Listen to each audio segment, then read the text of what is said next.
10 star news ఇక details చూసుకున్నట్లయితే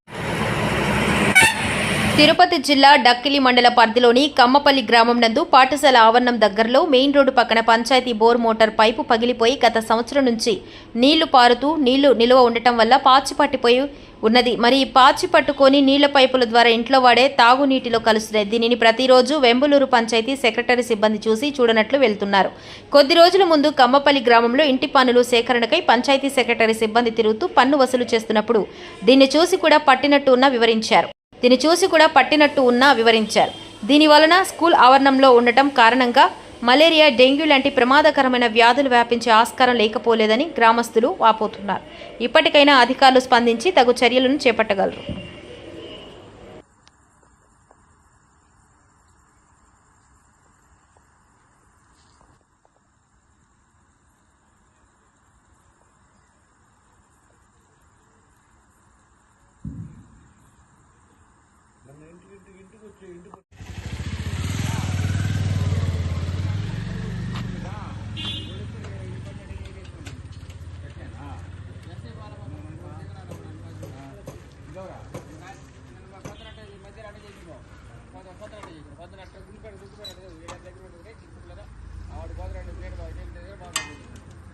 ముందుకడ పోయినట్టు ముందుకడ పడేసుకుని తర్వాత 6 గంటల కానీ